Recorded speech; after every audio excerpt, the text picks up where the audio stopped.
La recherche du corps de Luther commença avant l'aube. Un brouillard dense et humide s'était épaissi autour des murs du monastère et dès 5 heures du matin, on entendait un bruit sourd dans la galerie ouest, comme si quelqu'un passait ses ongles sur la chaux qui s'y trouvait. Le jour même, le serviteur qui avait ouvert la porte de la cellule tomba fiévreux et 3 jours plus tard, il mourut sans avoir repris connaissance. Luther était couché sur le côté, la bouche ouverte et les yeux enfoncés. Selon l'archiprêtre Johannes, la peau de son visage devint grise. Ses doigts se recroquevillèrent comme s'ils étaient atteints d'arthrite et une substance sombre s'écoula de sa bouche et de ses oreilles. 6 semaines auparavant, le corps ne présentait aucun signe de décomposition. Il lisait encore, écrivait et réunissait le cercle le dimanche. Cependant, même à ce moment-là, la décomposition était déjà perceptible. Il marche difficilement, suffoque dans les escaliers, transpire abondamment même au repos. Dans une des lettres envoyées à Leipzig, il se plaint. « Ma chair est devenue plombée. La nourriture n'est pas digérée. Mon esprit est obscurci. La nuit, j'entends les murs murmurer. » Ces mots ont longtemps été considérés comme une allégorie, mais à la fin du mois de janvier, le délire est devenu constant.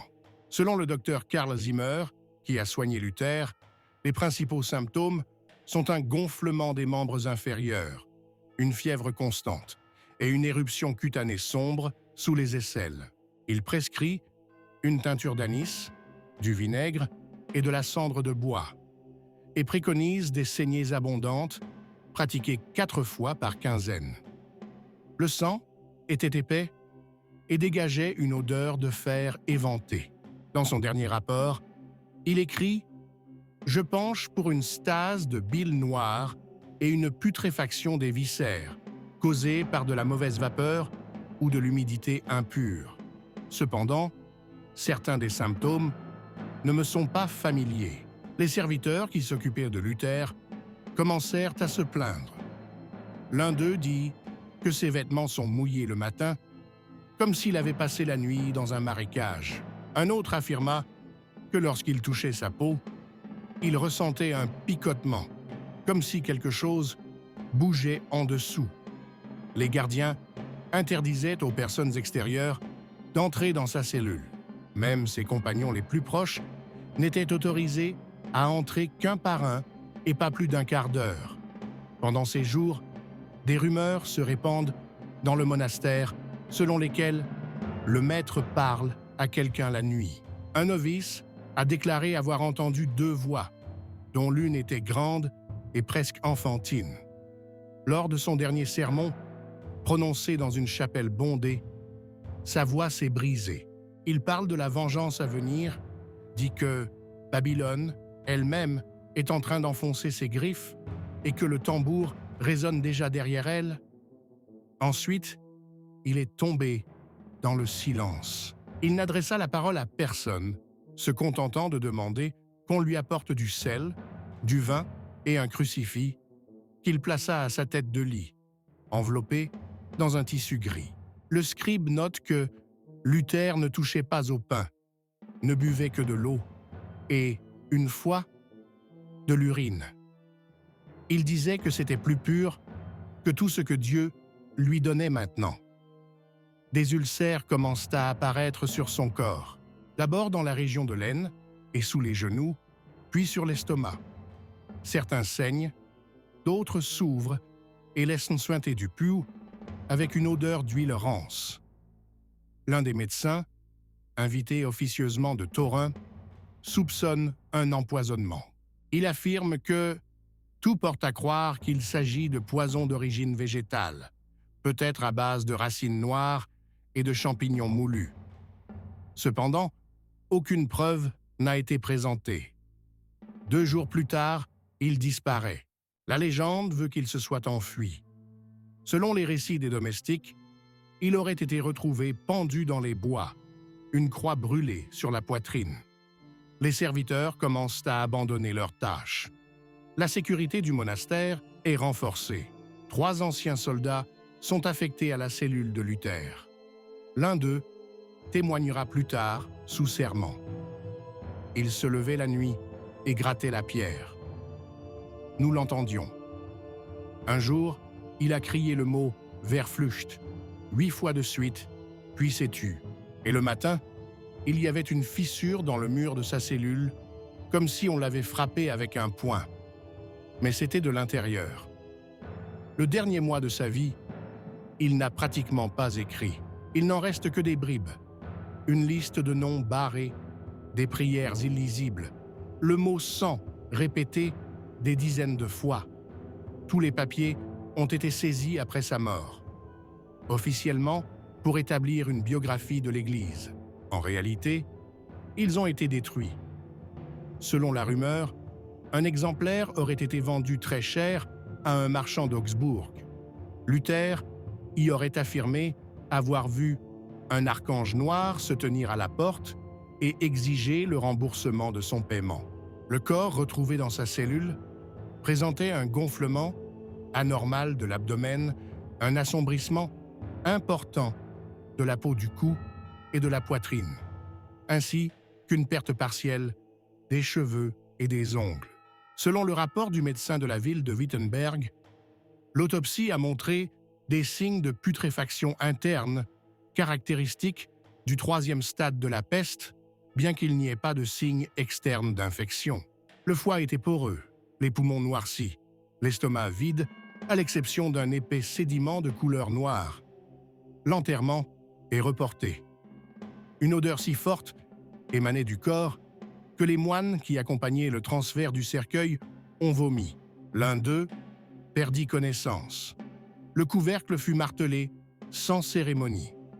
Le cercueil est transporté de nuit. Il y avait des hommes armés à la porte. Certains passants ont essayé de regarder. Ils ont perdu leurs dents. La décision a été approuvée par le conseil municipal, mais n'a pas été expliquée. Dans une auberge voisine, on murmure que Luther n'est pas mort de mort naturelle. Certains parlaient de poison. D'autres disaient que c'était à cause du péché. Un vieil homme a dit qu'il s'agissait d'une punition pour avoir rompu avec l'Église. Le cercueil contenant le corps de Luther est resté 2 jours dans la chapelle intérieure du monastère. Il ne fut ni soulevé, ni enterré, ni ouvert. Les portes furent scellées avec de la cire, portant les armoiries de la ville de Wittenberg. La 3e nuit, un gardien nommé Matthias Breitmann fut retrouvé mort à l'entrée de la chapelle. Son visage est déformé et sa peau est couverte de cendres. Selon le registre de la police, la cause de la mort est une hémorragie interne, probablement due à la peur. Le corps a été enlevé avant l'aube, sans laisser de traces. Pendant ce temps, dans les salles supérieures du monastère, une réunion se tient. Les représentants de l'école de théologie de Leipzig, arrivés à Wittenberg 2 jours avant la mort de Luther, exigent la divulgation des circonstances.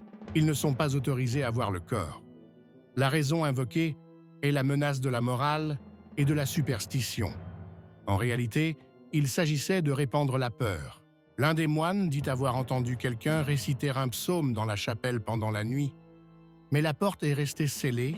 Les archives du magistère Jacob Stein, conservées dans les archives d'Erfurt, indiquent « Certains prétendent qu'il reste du souffle dans le corps. Il ne bouge pas, mais de la vapeur en sort, même à travers le bois. Et si vous vous approchez du couvercle, vous pouvez entendre un grondement, comme dans une grotte. » Ces paroles sont reconnues comme de la fiction.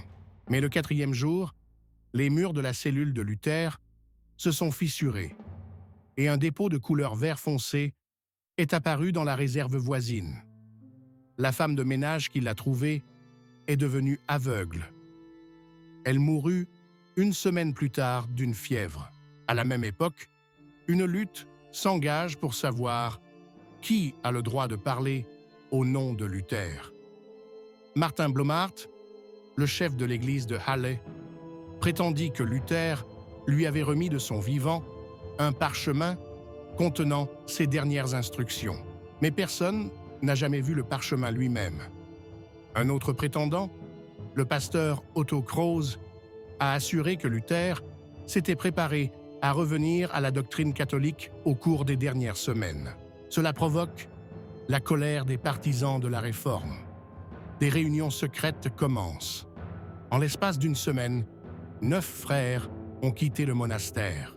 L'un d'entre eux fut retrouvé dans les bois, la gorge tranchée et le mot « traître » gravé sur sa poitrine. Le corps ne pouvait pas être embaumé. Lors d'une tentative d'ouverture pour un nettoyage préliminaire, de la vapeur s'est échappée des plaies et a brûlé les paumes du chirurgien. Selon le rapport du médecin Hans Meyer, lors de l'autopsie, le foie a dégagé du goudron noir. Aucun cœur n'a été trouvé. À l'endroit où il devrait se trouver, il y a une cavité remplie de quelque chose de dur comme une pierre. Le soir même, Meyer disparaît. Sa maison a été incendiée. Tout l'étage a brûlé. Des fragments brûlés de diagrammes anatomiques ont été retirés des ruines. Les pasteurs ont insisté sur un enterrement immédiat. La population a exigé des funérailles publiques. Les rues de la ville sont tendues. Des légendes circulent parmi les gens du peuple. Certains ont vu la silhouette de Luther à la fenêtre, d'autres ont entendu sa voix. Une blanchisseuse affirme qu'il lui est apparu en rêve et lui a demandé d'ouvrir le cercueil. Selon le témoignage de l'un des gardiens, des vieilles femmes commencèrent à affluer au couvent, priant à genoux, comme pour obtenir une guérison. Quand on les chassait, elles grattèrent la pierre avec leurs ongles et répétaient « Il n'est pas parti, il est dans le mur, il est dans le mur ». Cela a coïncidé avec l'apparition de rumeurs de bruit dans le mur ouest du monastère. D'abord, un léger tapotement, puis ce qui ressemblait à un raclement ou à un frottement. L'un des moines qui était de garde la nuit a écrit plus tard « On avait l'impression que quelqu'un déplaçait des os à l'intérieur du mur. » Un examen approfondi révèle la présence de vide à l'intérieur. Sur ordre du surintendant, le passage fut à nouveau maçonné. Mais les bruits ne cessent pas. Le 5e jour, le conseil municipal exige un enterrement. La procession est réduite au minimum. Seuls 3 ecclésiastiques et 16 soldats sont autorisés à s'approcher du cercueil. Les gens se rassemblent sur la place, mais le corps n'est pas montré. Le cercueil est sorti dans la nuit. L'un des soldats qui l'a transporté a avoué plus tard « Il était plus léger qu'il ne devrait l'être, comme s'il était vide. » Mais il y avait quelque chose qui roulait à l'intérieur. En descendant dans la crypte, l'un des prêtres s'est mis à saigner du nez et des oreilles. Il a été transporté. Il mourut 2 jours plus tard. Le cercueil fut fermé par 4 serrures, recouvert de chaux et recouvert de cire. Le monastère fut fermé. On déclara que le lieu de décès de Luther n'était pas un lieu de pèlerinage, mais un sanctuaire privé. Un sanctuaire privé qui ne sera pas consacré tant que la superstition n'aura pas disparu. Entre-temps, dans le nord de l'Allemagne, on commence à dire qu'il n'est pas mort, mais qu'il a été emporté. Un tract paraît à Magdebourg. Le maître est dans le mur. Il écoute. Il reviendra quand nous nous retirerons. Dans la seconde moitié du mois de février, une série d'effondrements commence dans le monastère. 3 moines ont déliré, s'accusant mutuellement de trahison. L'un d'eux se jette par la fenêtre. Un autre s'est barricadé dans une cellule, traçant des citations du psaume 90 avec du sang. Les offices sont suspendus. L'archevêque de Meissen propose de fermer complètement le monastère. La décision est rejetée, mais les gardes sont renforcés. La biographie officielle de Luther, publiée un mois plus tard, ne mentionne ni ulcère, ni délire, ni autopsie. La mort est décrite comme le passage tranquille d'un homme juste dans la nuit. Pas un mot sur les bruits ou les fissures dans les murs, mais une copie du rapport privé du médecin du monastère a survécu dans les archives. La dernière ligne dit « Si c'était un corps, il ne savait pas qu'il était mort. » Confirmé. Et je poursuivrai avec la troisième partie, où la mort de Luther commencera à affecter la doctrine elle-même, créant des schismes, de la peur et de nouvelles formes de fanatisme religieux. Une semaine après l'enterrement de Martin Luther, des émeutes éclatent à Wittenberg. Dans l'église paroissiale Saint-Pierre, pendant le sermon, quelqu'un a crié que le maître est mort, le cœur enlevé, et que Dieu a laissé la chair d'un hérétique. Le pasteur s'égare. La foule devient incontrôlable et l'office se termine par un massacre. Le massacre a été réprimé avec l'aide de la garde municipale. L'un des participants a avoué plus tard « Je n'ai pas crié, c'est sorti de moi. C'était comme un murmure venant de l'intérieur. » Pendant ce temps, des prédicateurs itinérants commencent à arriver au monastère. Certains affirment avoir entendu la voix de Luther leur ordonnant de laisser les livres et d'écouter les murs. L'un d'eux, un prêtre âgé à la main brûlée, prétendit avoir vu, le jour de sa mort, une ombre de forme humaine se détacher de son corps et pénétrer dans le mur ouest du monastère. Il fut expulsé.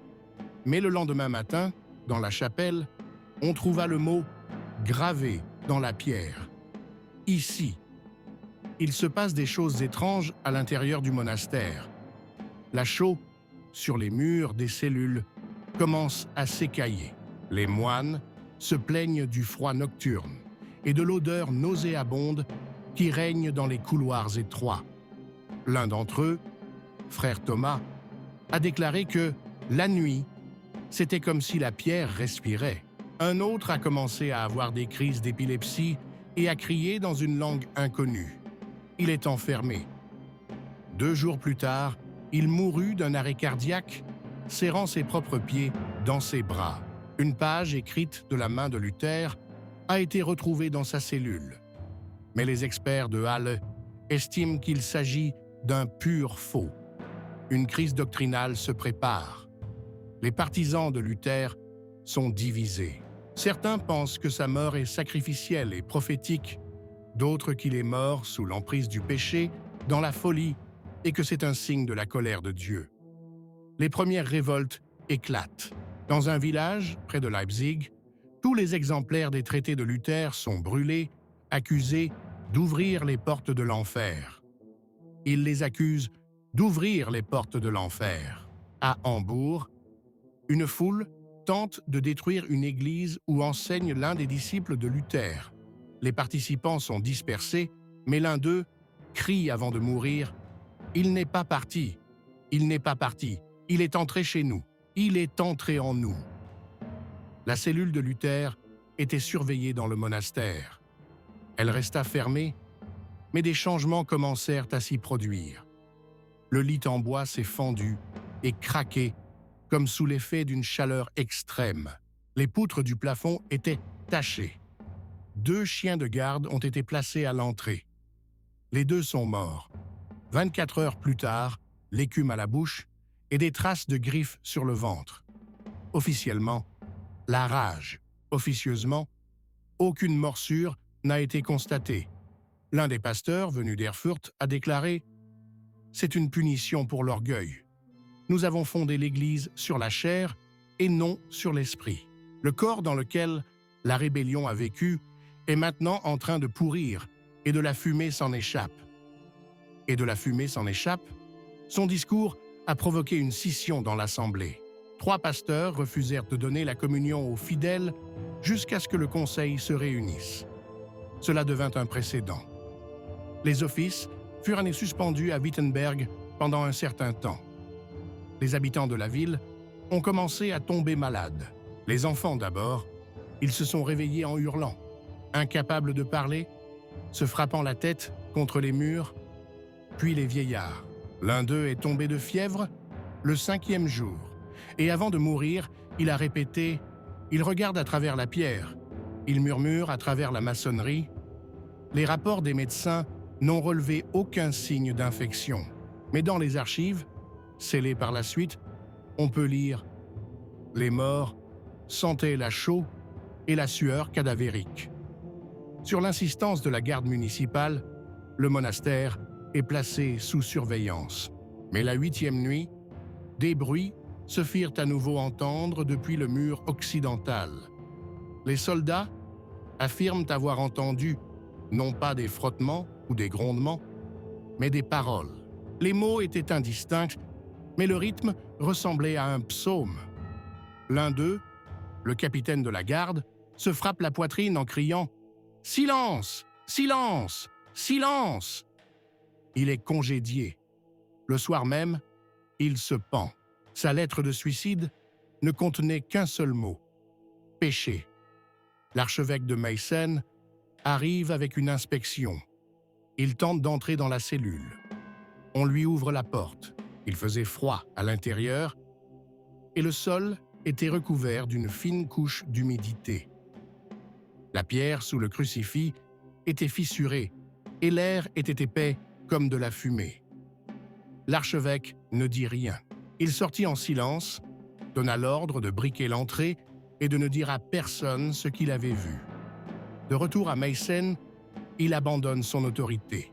Un mois plus tard, on trouva sur son corps des ulcères semblables à ceux que Luther avait eus dans ses derniers jours. L'Allemagne du Nord se divise. À Rostock, un groupe de théologiens déclare publiquement qu'une doctrine qui sort d'un corps en décomposition ne peut être pure. En réponse, leurs lettres sont brûlées à Wittenberg. À Göttingen, les protestants attaquent une paroisse catholique, les accusant d'empoisonner le professeur. Le sang coule de part et d'autre. La peur grandit. C'est à cette époque que le monastère est définitivement fermé. L'accès est interdit. Tous les frères sont transférés. Les habitants ont affirmé que de la vapeur s'élevait au-dessus du mur occidental la nuit, même par des températures glaciales. Parfois, on entend un son discret, comme du métal. Ils ont commencé à déposer du pain, des bougies, des cheveux sur le mur. Personne ne donnait d'ordre, mais tout le monde savait qu'il fallait donner quelque chose. Au printemps, le 40e jour après l'enterrement, le monastère fut officiellement annoncé un lieu de silence. Cette décision a été prise en urgence par le Conseil des Églises d'Allemagne centrale avec le soutien secret de représentants des princes protestants. La formulation était « pour éviter la propagation de la superstition et la déstabilisation du monde religieux ». Mais la vraie raison est qu'aucun des pasteurs influents venus évaluer la situation n'a accepté de passer la nuit dans le monastère. Le rapport d'enquête du pasteur Johannes Gildenstein indique ce qui suit. Sensation de vibration interne dans la pierre. La lumière disparaît à l'entrée du côté ouest. Lorsque l'on reste longtemps près du mur, on ressent un goût métallique dans la bouche, des maux de tête, une sensation de pression dans la poitrine. Le document a été classé secret. Des témoins ont été interrogés. 2 d'entre eux ont été enfermés dans un hôpital pour malades mentaux. L'un d'eux a griffonné sur le mur de la salle « Il ne pourrit pas dans le sol, il pourrit en nous ».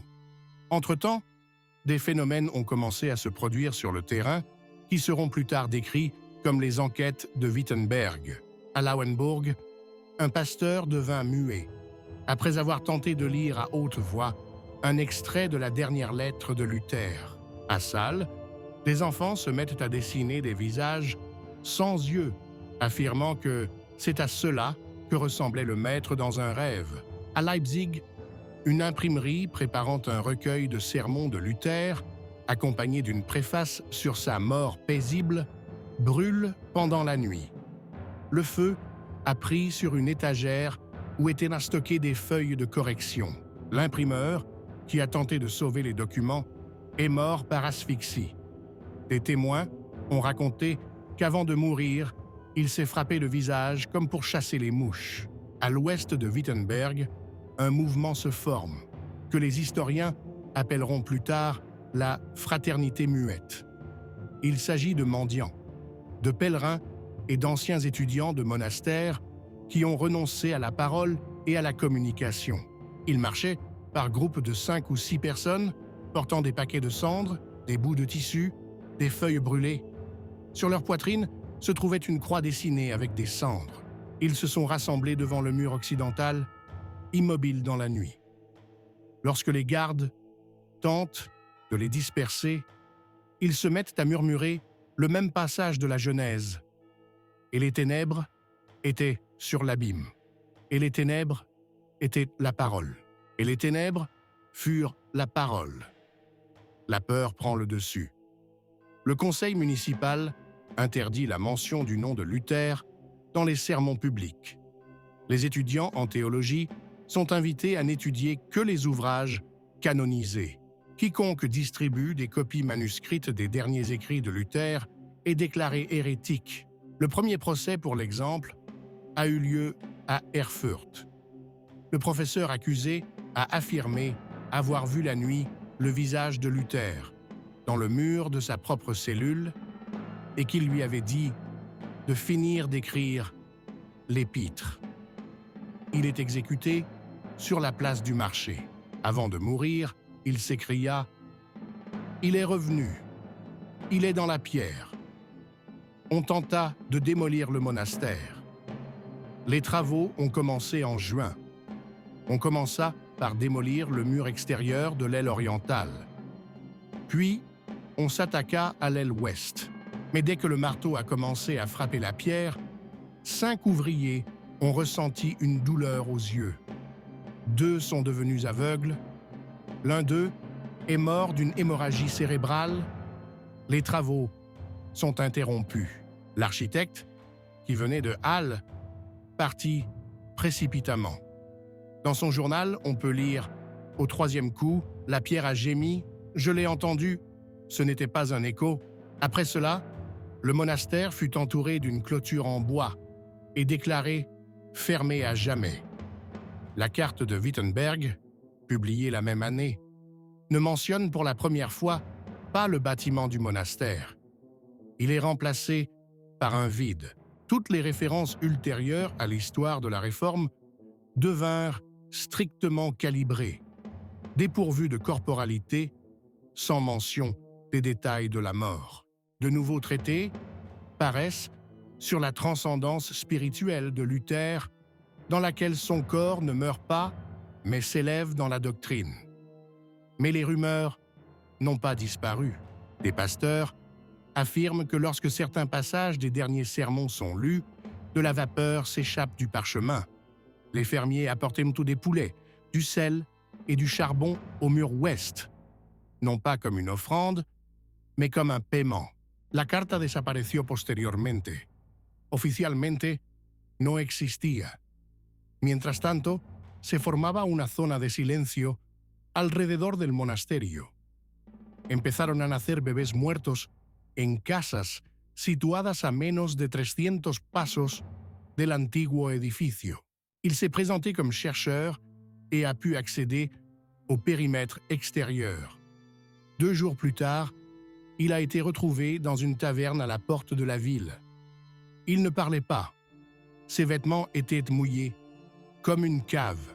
Dans sa poche, ils ont trouvé un morceau de tissu au bord carbonisé et un mot gravé au fusain. Decay, décomposition. La ville s'est mise en marche. La réforme avait suivi son cours.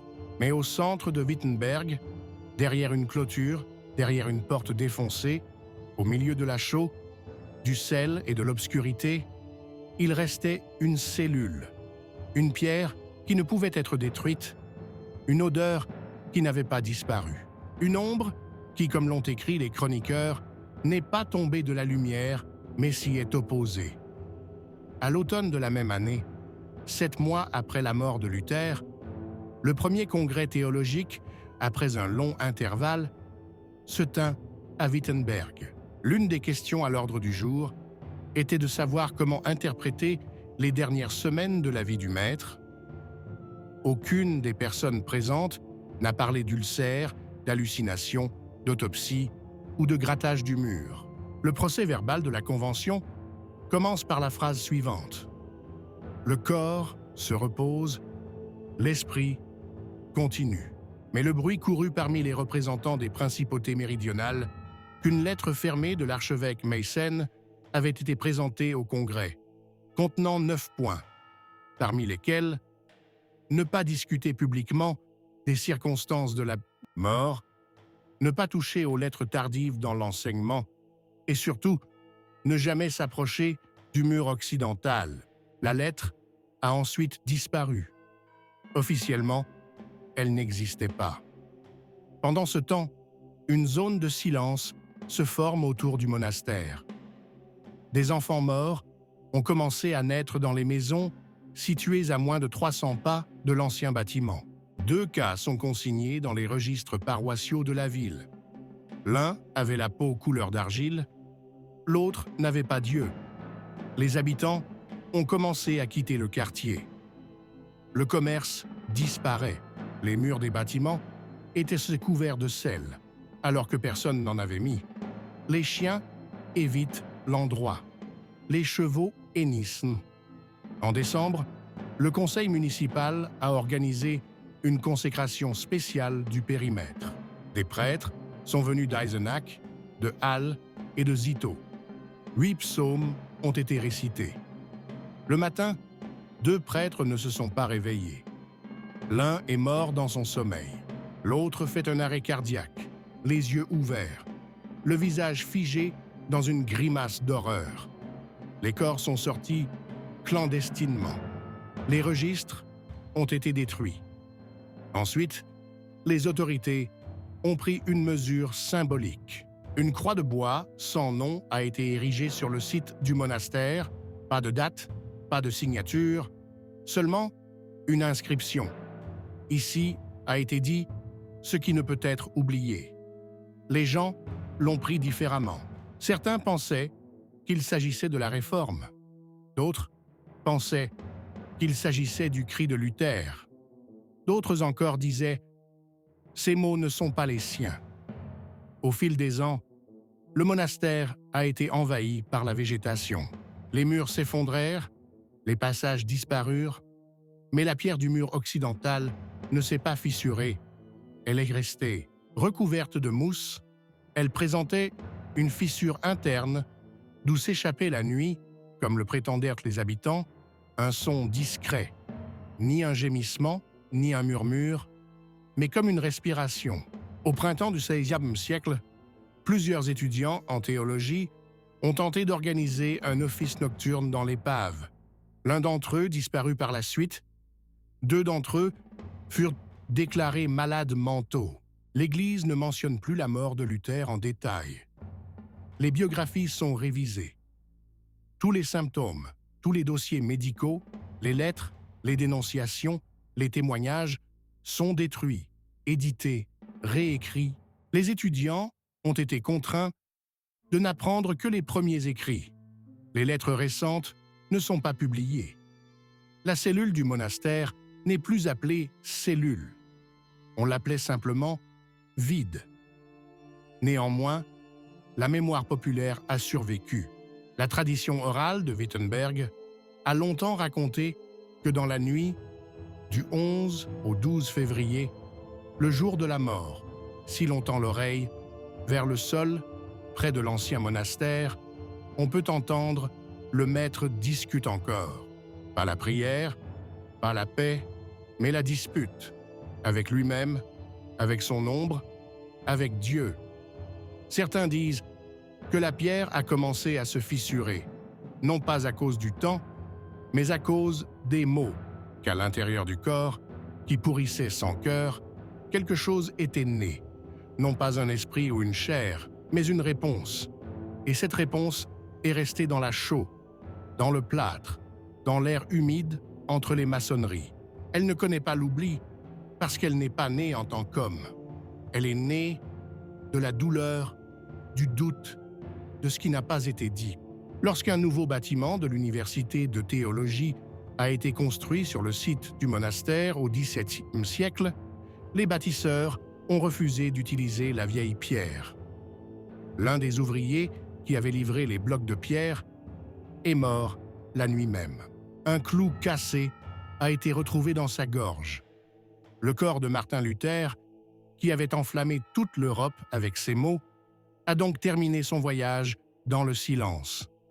Sa mort n'était pas la fin, mais le début d'une ère de peur silencieuse. La doctrine a survécu, mais l'ombre est restée. Et nul ne sait si elle est restée dans le mur ou si elle est passée dans l'esprit de ceux qui ont essayé de l'oublier. Le jour de sa mort, plus aucune cloche ne sonne à Wittenberg. Il n'y a plus que le vent qui frappe les volets fermés et la chaux froide sous les doigts des gardiens de nuit, dont on dit qu'ils entendent encore quelqu'un marcher à l'intérieur de la pierre.